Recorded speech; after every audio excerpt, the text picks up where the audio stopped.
ahora vamos con nuestra última charla el día de hoy. Esta vez me toca a mí, ¿verdad?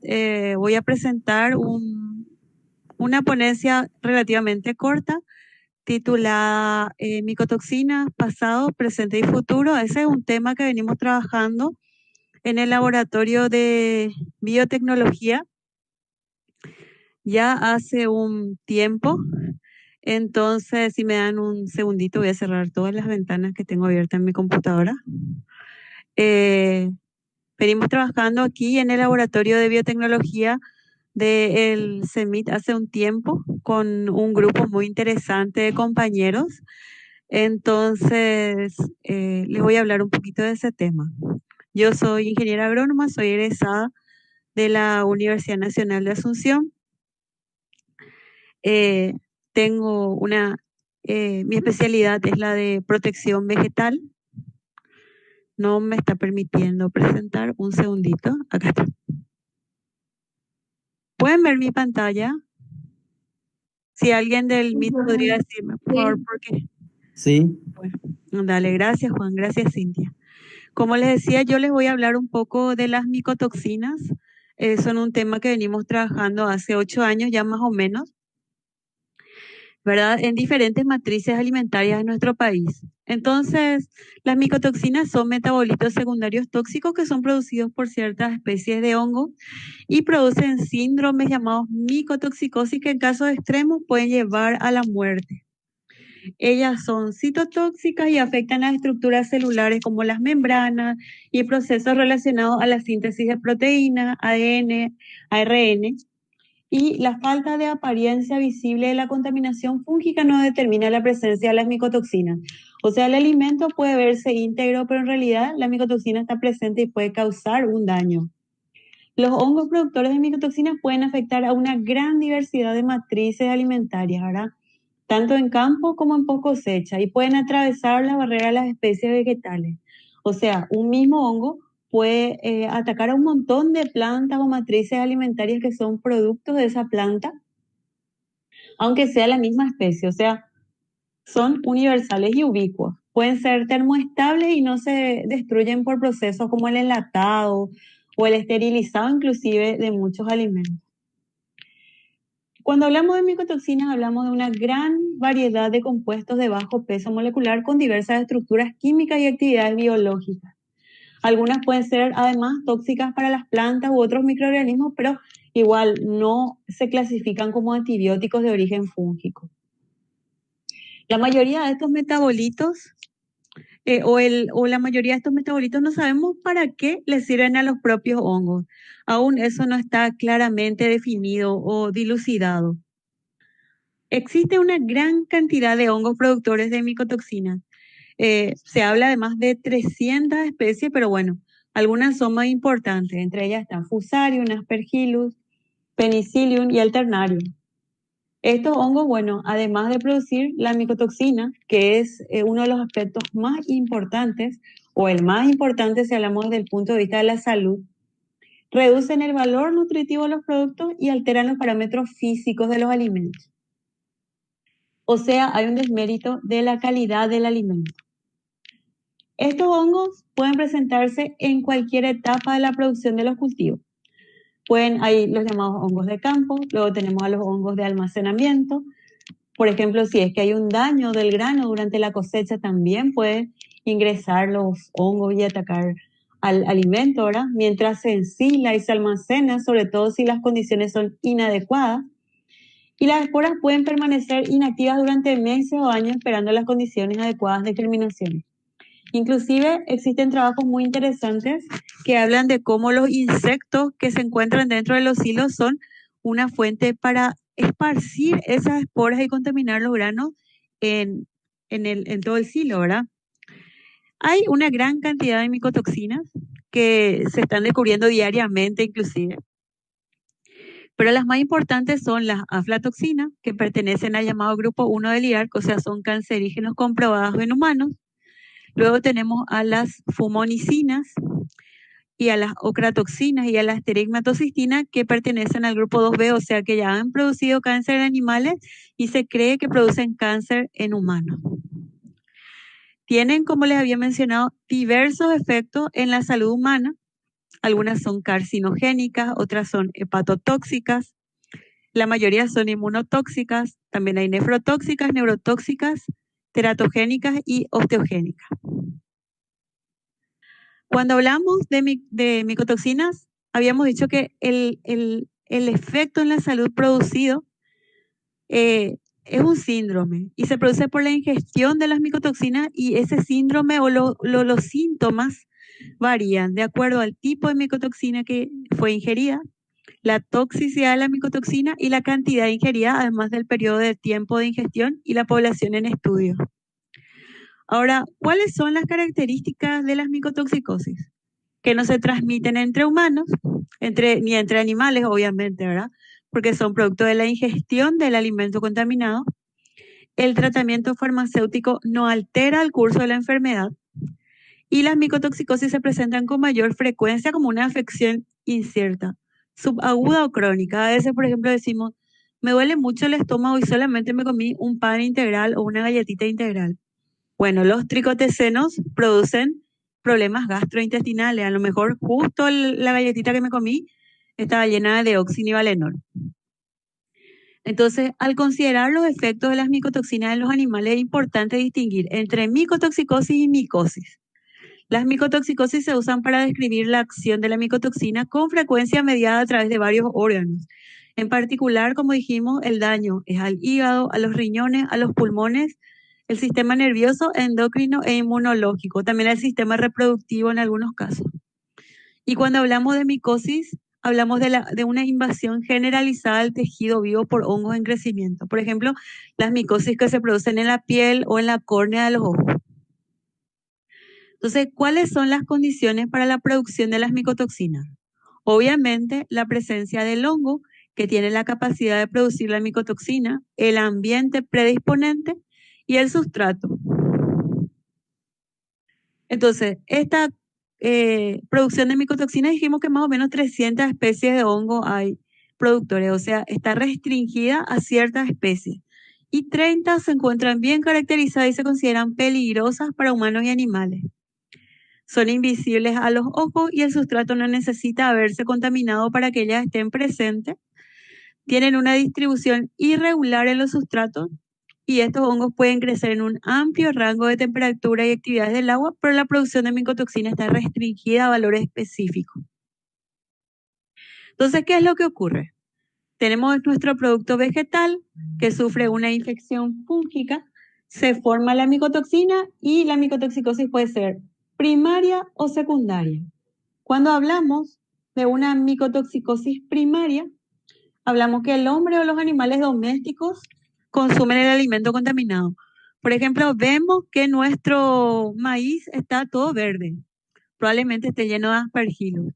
Sin embargo, le damos a la gallina que tenemos en casa y bueno, después la gallina muere o tiene tumores. Esa es una micotoxicosis primaria. Luego, nosotros no comemos la gallina o tomamos la leche que produce la vaca en la finca. Esa micotoxina se acumula en los tejidos, sobre todo en los tejidos grasos, en los productos cárnicos, y al ser consumido por el hombre o bien secretado por la leche, el yogur o el queso, se produce una micotoxicosis secundaria. Entonces, las micotoxinas son un problema de salud pública, sobre todo en países tropicales donde las condiciones ambientales favorecen el crecimiento y desarrollo de los hongos y la producción de los metabolitos tóxicos. Esas condiciones son fantásticas en nuestro país. Ahora, ¿cuáles son las micotoxinas de mayor relevancia? Siempre se escucha hablar mucho de las aflatoxinas, ellas son las más estudiadas. Pero para decir que una micotoxina es importante, tenemos que hablar de su prevalencia, de su incidencia, de los efectos de la salud y de los costos.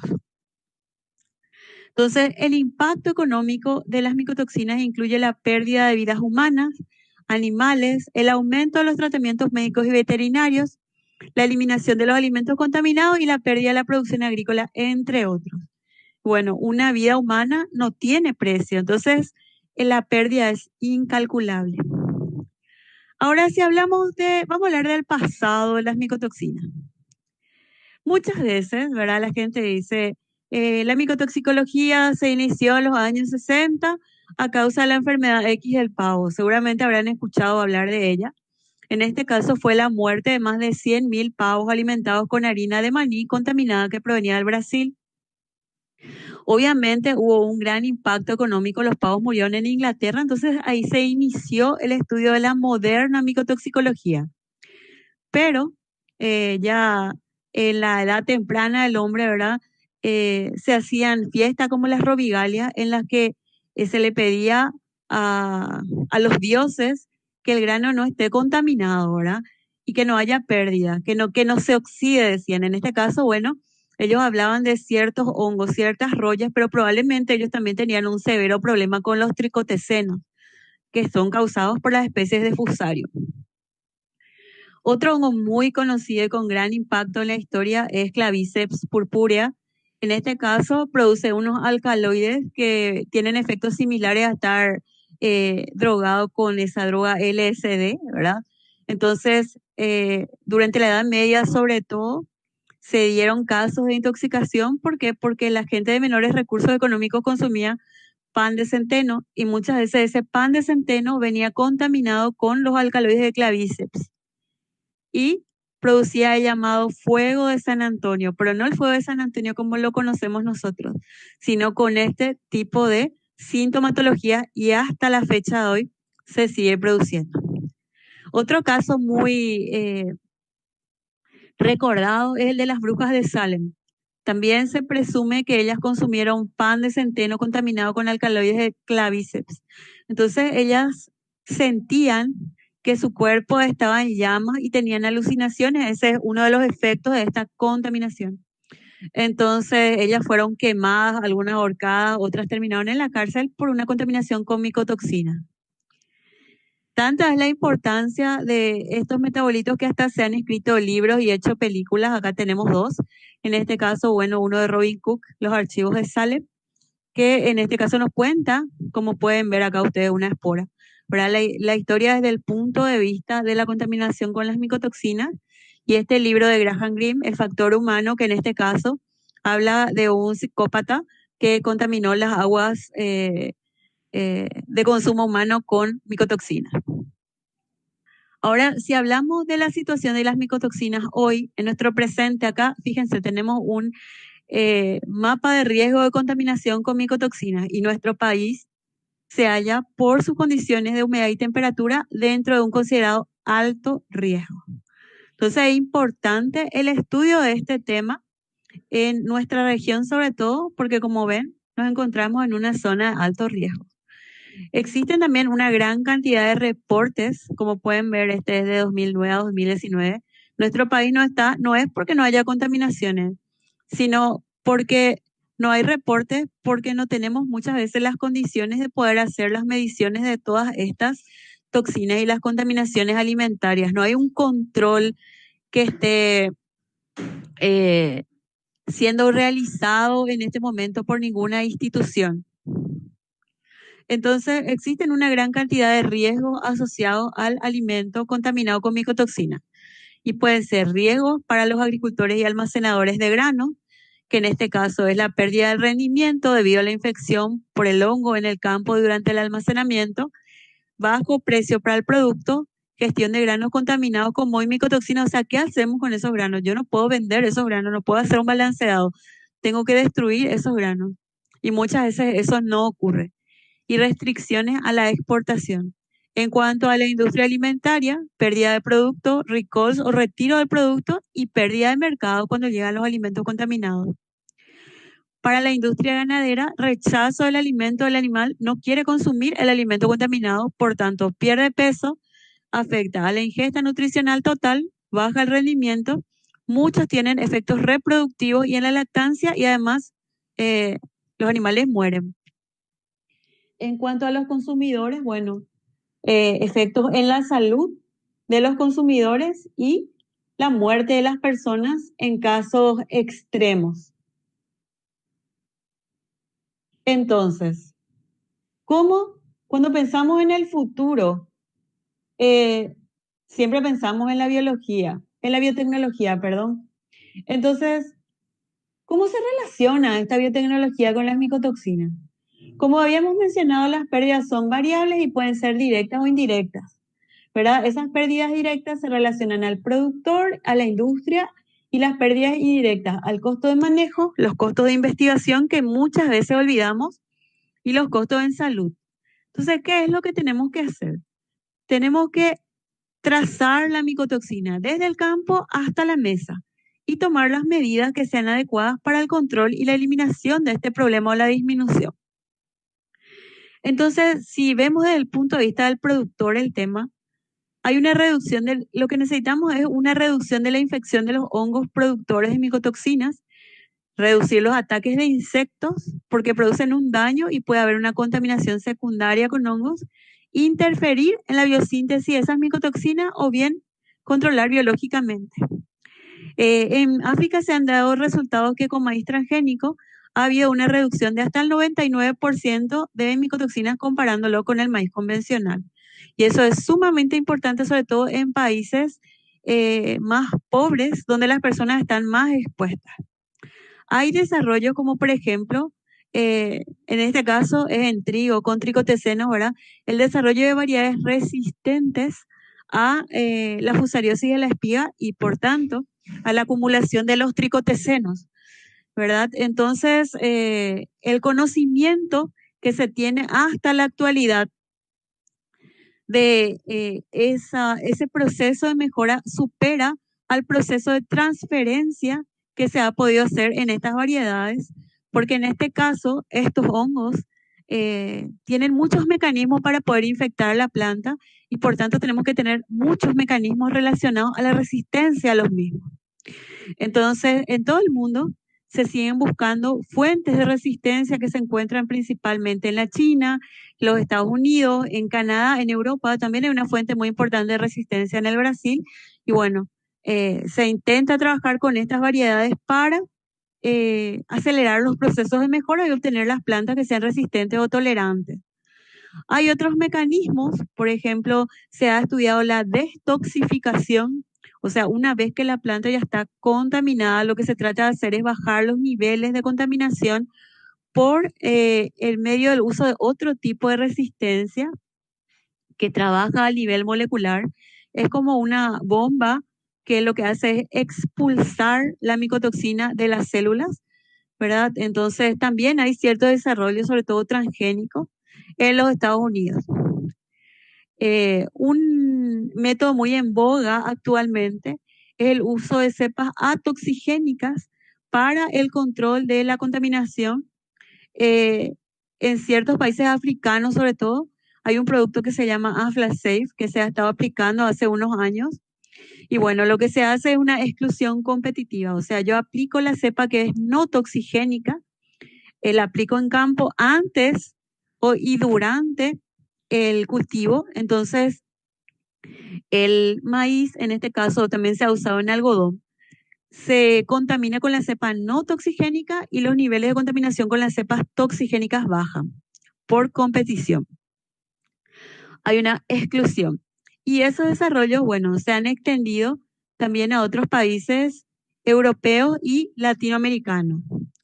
Otro tipo de control biológico que se utiliza, por ejemplo, o que está en estudio es el uso con antagonistas, ¿verdad? Pueden ser bacterias o bien pueden ser hongos, como las tricodermas, como ustedes pueden ver. Por ejemplo, aquí tenemos con bacterias del doctor Palazzini. Tenemos otros con nuevamente tenemos una bacteria, en este caso Streptomyces, y también con hongos. En este caso, por ejemplo, el uso de las tricodermas, además de ser biocontrolador y biofertilizante, lo que hace es activar la respuesta de defensa y dejar, entre comillas, ese sistema en alerta. ¿Para qué? Para que la planta no se infecte. La planta entiende que está infectada con tricoderma y ella responde, pero en realidad esa infección es benéfica. Existen otro tipo de inhibidores naturales, por ejemplo, se usan ciertos aceites esenciales, pero la pregunta es, ¿el costo compensa el rendimiento? O sea, ¿me compensa a mí el uso de este producto lo que voy a ganar cuando vendo mi cultivo? Muchas veces estos desarrollos son experimentales y son muy costosos. Y cuando hablamos de biocontroladores, además tenemos que considerar que ellos tienen que establecerse en el medio ambiente, o sea, es mejor que ellos sean específicos del área y que tienen que tener condiciones específicas para que se puedan desarrollar, puedan incrementar y puedan prosperar. En cuanto a la industria, ¿cómo controlamos la contaminación de las micotoxinas a nivel industrial? Los controles pueden ser físicos, químicos, biológicos. Yo les voy a hablar específicamente de los biológicos. Puede ser, por ejemplo, degradación microbiana con ciertas enzimas. Pueden utilizarse en la degradación de tricotecenos, cepas bacterianas como Pseudomonas, Ralstonia, Bacillus, entre otras, ¿verdad? Que han demostrado inhibir el crecimiento del hongo. Por tanto, la posterior síntesis de micotoxinas, pero actúan sobre el hongo, o sea, el control es preventivo. Ciertas levaduras que se han probado para el control de la ocratoxina, la toxina T2, cerelanona, fumonicina y productos a base de clorofila, ¿verdad? Que se han usado para el control de aflatoxina B. Ahora, todos estos desarrollos son experimentales y son costosos. Entonces, yo tengo que ser consciente de la aplicabilidad práctica de estos métodos de descontaminación. Ahora, ¿de qué depende esto? Depende del tipo y distribución de las micotoxinas en todo el lote. O sea, si es que está totalmente contaminado el alimento, no es rentable hacer la descontaminación, ya sea por métodos biológicos como los cuales yo les hablé, los físicos que tienen muchas veces que ver con radiación, temperatura, y los químicos, que es la aplicación sobre todo de ciertos aluminosilicatos que capturan esas micotoxinas. No es rentable. A menudo resulta en la pérdida total o una alta pérdida del producto, son costosos, consumen mucho tiempo, además tengo que disponer de esa tecnología, puede destruir los nutrientes en los productos alimenticios y muchas veces no es legal.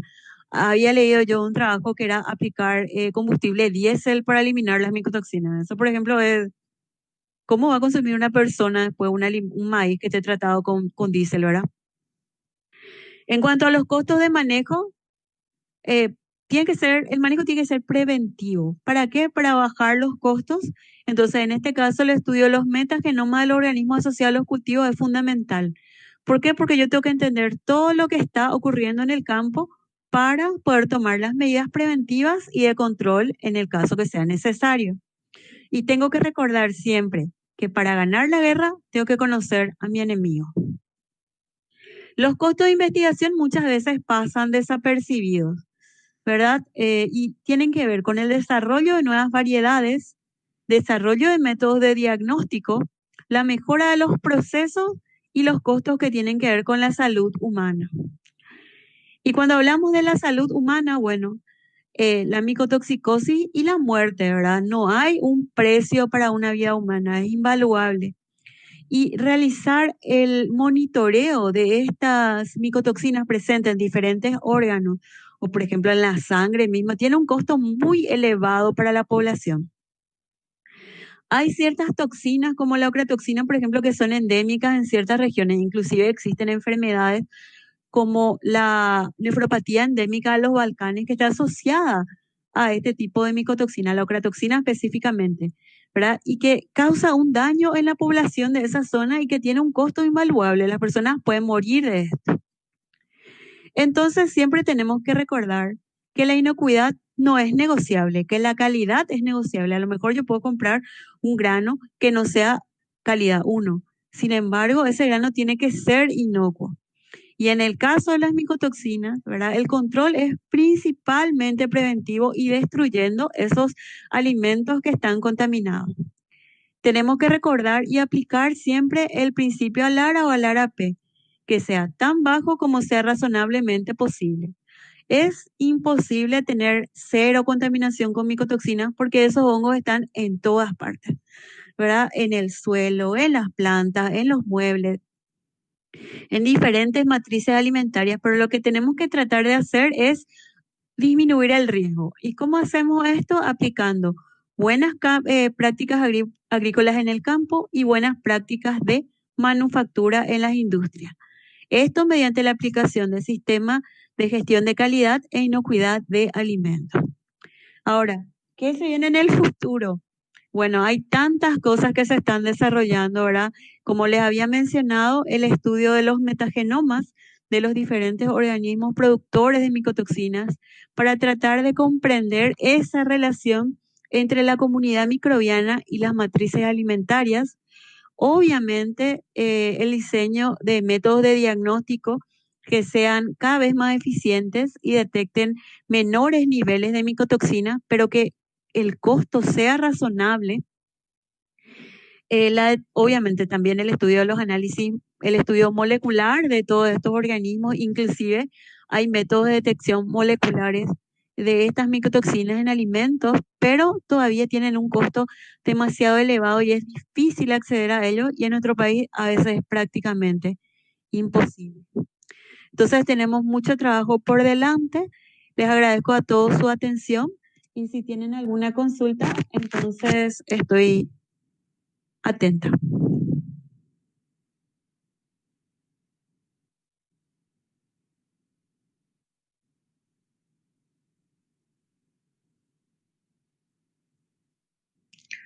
Bueno, parece que no tenemos consultas.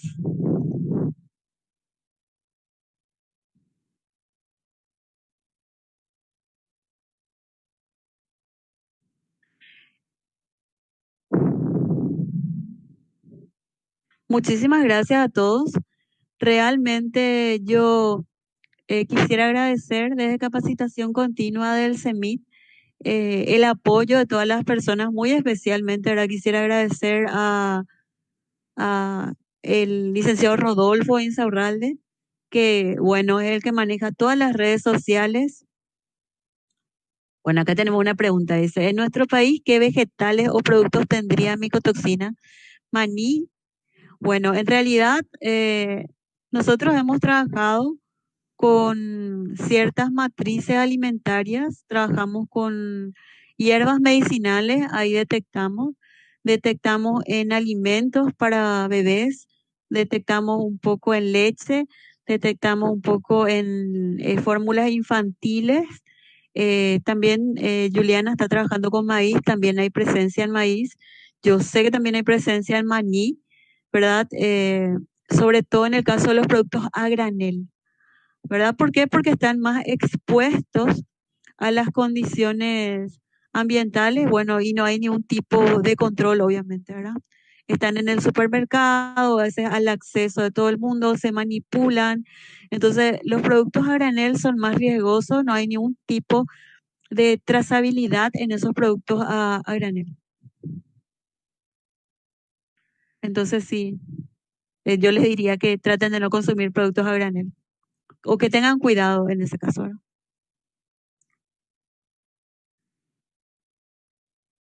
Bueno, muchas gracias a todos.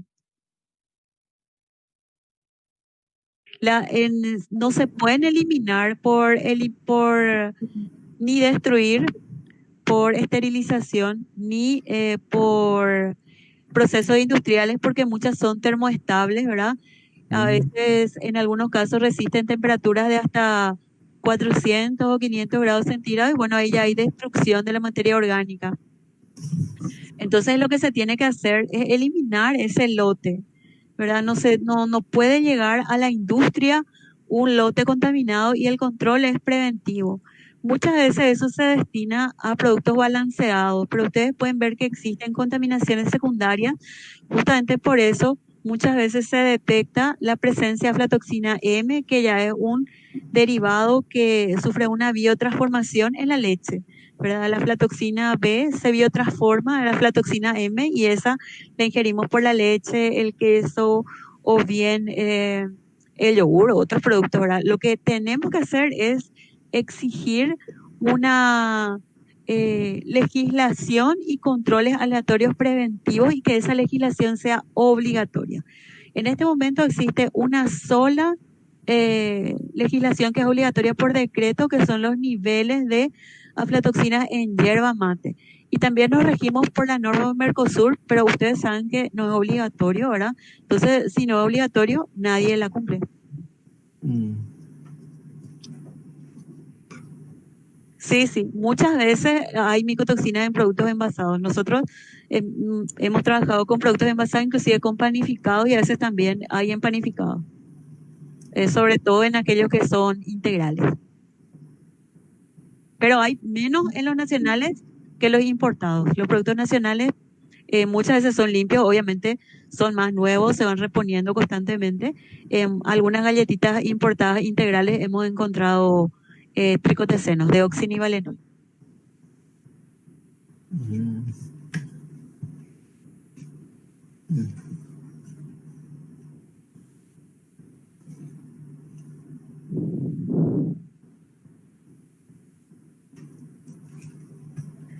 ¿Alguna otra consulta?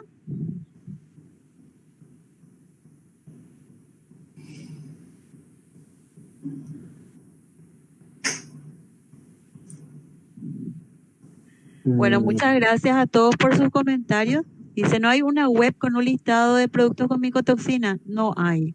Lastimosamente no hay.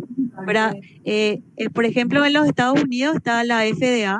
La FDA sí, lo que hace es tener, por ejemplo, listados de recalls que salen diariamente, pero no tenemos ese sistema en nuestro país. En realidad, sería interesante poder darle al INAN las herramientas para que pueda hacer esos controles, ¿verdad?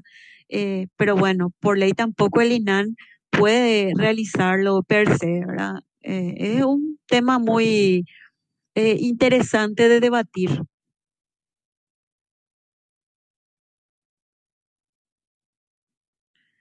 Hay un comentario, dice, a modo de comentario, muchas veces sufrimos una intoxicación alimenticia. Vas al médico y te dice que es una peste y te medican, pero no te dan un seguimiento. Considero que no habría valores reales. Exactamente. Fíjense, por ejemplo, en los Estados Unidos, en Argentina mismo, ¿verdad? Ellos a veces cuando hay así un brote de intoxicaciones alimentarias tienen en 24 horas el secuenciamiento, el genoma completo de la bacteria. Entonces ellos pueden hacer el retiro de esos alimentos, pero no tenemos lastimosamente las condiciones en nuestro país para poder hacer eso. Sin embargo, el Laboratorio Central hace un trabajo que es invaluable, eh, y yo creo que si tuviera más herramientas podría hacer estos trabajos. El Laboratorio Central yo sé que trabaja con brotes de intoxicaciones, pero bueno, a veces ustedes saben, hay brotes más importantes. Por ejemplo, se dice 50 personas se intoxicaron en una boda. A veces vemos eso en las noticias, ¿verdad? Pero muchas veces pasan desapercibidas esas intoxicaciones. No, las micotoxinas no pueden contaminar el agua. Pueden contaminar el vino, la cerveza, pueden contaminar la leche, yogur, jugo de manzana, pero agua no.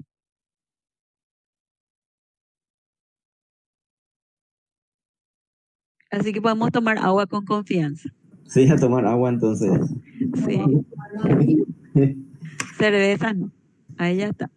Pues entonces el control debería ser desde el campo luego entonces, desde el campo, desde la cosecha. Em, Café también, exactamente, sí.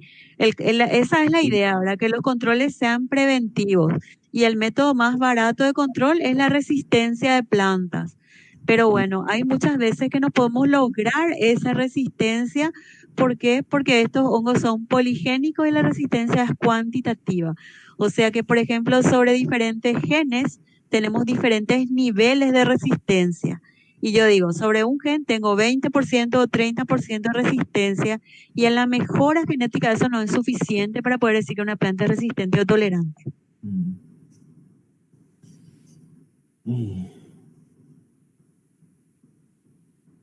¿Y cómo estábamos? Digo, no, digo nomás, seguramente esas cosas, lo que nos enfermábamos desde antes, ¿verdad? No sabíamos, como dicen la peste y eso. A ver, ayer mi hermana me dijo que su hijita de 2 años estaba con diarrea, ¿verdad? Y no sabe qué le dio diarrea, ¿verdad? Porque no sale de su casa, le cuida y tiene diarrea. Entonces, no, puede ser la Puede, alimentación. puede ser la alimentación. Muchas de las enfermedades actuales están relacionadas a lo que consumimos. Pero entonces es fundamental no solamente estudiar las micotoxinas, sino todo el conjunto. En el agua, por ejemplo, ¿qué tan contaminada está el agua con enterobacterias, verdad? Ese es un tema muy interesante. O en el caso de estos productos alimenticios, ¿qué hay ahí? ¿Cuánto hay de micotoxina? Y no es solamente la micotoxina, porque el riesgo está dado por una serie de factores que tienen que ver con el alimento que consumimos, de qué persona estamos hablando. Obviamente no es lo mismo una persona sana que una persona enferma, un niño que un adulto. Mm. Entonces hay muchos factores que están relacionados a esto. Y simplemente es tener cuidados preventivos y exigir a nuestras autoridades los controles y que además de consumir un alimento de calidad, podamos consumir un alimento inocuo. Eso es fundamental. Y bueno, que ojalá que entre todos algún día podamos hacer una red de inocuidad alimentaria y de esta manera poder exigir a las autoridades que se establezcan niveles máximos de micotoxinas permisibles en los diferentes alimentos para proteger a la población. Que mucho trabajo, porque eso hay que rastrear todo. Sí, realmente mucho trabajo, pero bueno, para eso estamos, ¿verdad? Dale. Bueno, entonces, como yo les había mencionado, quisiera agradecer muchísimo a todas las personas que nos estuvieron acompañando este año. Tenemos asistentes desde la charla 1 hasta esta es nuestra última actividad de este año dentro del ciclo de capacitaciones del CEMIT.